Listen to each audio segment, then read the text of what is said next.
Welcome to This Explainer. Today, we're diving into something that is, well, let's just be honest right up front. It's an incredibly heavy, universal reality. We're talking about suffering. It's a profound burden, and if you happen to be carrying that weight right now, I really just want to acknowledge that reality right out of the gate. Today, we're going to unpack the research of scholar John Walton on the book of Job. And a quick heads up, this isn't going to be some light, breezy look at a few comforting verses. Not at all. Walton's work presents a massive paradigm shift in how we understand our pain. He doesn't offer cheap platitudes. Instead, he fundamentally changes how we look at God right in the middle of our absolute darkest moments. It's the ultimate agonizing question, isn't it? Why does a good God allow suffering? It's that awful tension we literally all feel when facing unimaginable pain. And skeptics frequently point to this very question to claim that God is either inadequate, non-existent, or just straight up not worthy of our worship if he lets such terrible things happen. They look at the state of the world and conclude, if God were truly all-powerful and all-good, pain simply wouldn't exist. And honestly, that's a completely natural human reaction to a very real problem. And that problem exists on so many devastating levels in our lived experience. Suffering can absolutely break us. And as Walton points out, it's actually a defining characteristic of our broken world. I mean, think about it. We experience physical suffering, like chronic pain or injury.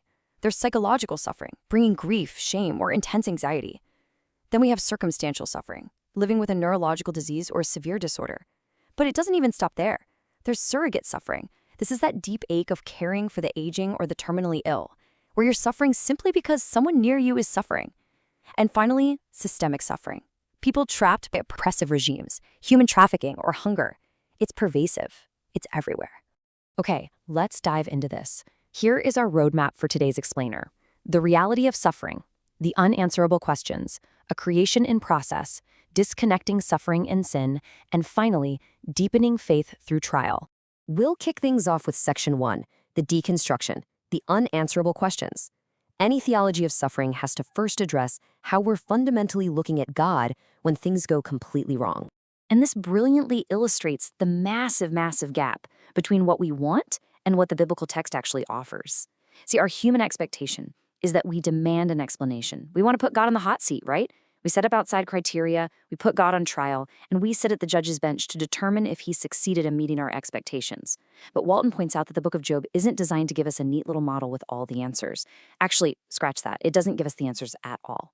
Instead, the reality of the book is solely intended to help us think about God appropriately while we are suffering. Walton argues that to understand this text, we have to completely change what we're demanding from God. So to help us reconstruct our understanding, Walton introduces 5 specific perspectives. These form a sort of intellectual and spiritual framework that we can use to process our reality.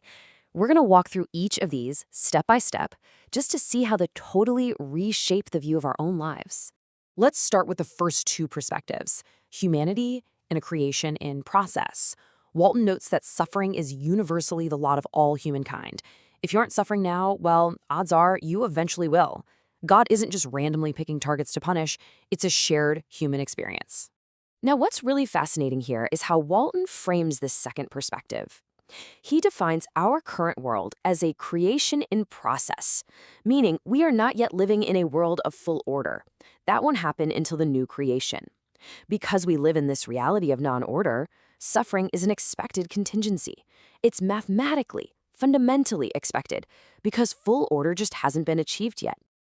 Just look at how this translates into our very biology. God created us with a nervous system that warns us of harm through physical pain. He created us with emotions so we can actually feel. And because we are capable of giving and receiving love, we are inevitably vulnerable to emotional pain. Because, let's be real, love often eventuates in pain in this life. Walton really challenges us here. Do we honestly believe it would be better to be created without a nervous system, without emotions, and without the capacity to love at all? It's a package deal. Walton argues that in this specific world, vulnerability is completely unavoidable. Which brings us to a radical redefinition. Normal cannot be defined as a life free of suffering. Now, building this reality into our expectations doesn't magically make suffering easy to bear. It still hurts, for sure, but it fundamentally changes our attitude. If we expect suffering as just part of a creation and process, Walton suggests the pain no longer feels anomalous. We suddenly realize we haven't been maliciously singled out. We're literally just experiencing the human condition. This leads us right into the third perspective, disconnecting suffering and sin. It's basic human nature to want to draw a straight line between our current pain and our past mistakes, but Walton urges extreme caution here. While it is true that some suffering is unarguably the direct consequence of sin, someone breaks a rule, commits a wrong, and someone else suffers for it, a vast amount of suffering is simply the result of non-order. It's just the reality of an incomplete creation. Walton suggests that we can never presume a one-to-one correspondence between our behavior and our circumstances. In the biblical text, only prophetic voices could definitively identify what was God's specific punishment. And we definitely don't have those prophetic voices sitting in our living rooms diagnosing our individual lives today. So the absolutely crucial point here is summarized beautifully by physicist and theologian John Polkinghorne. I want to read this, and I just want you to let it sit with you for a second. The suffering and evil of the world are not due to weakness, oversight, or callousness on God's part, but rather they are the inescapable cost of a creation allowed to be other than God. The inescapable cost of a creation allowed to be other than God. Wow. The profound weight of that observation is just incredible. Moving smoothly into the final two perspectives, deepening faith and participating in Christ.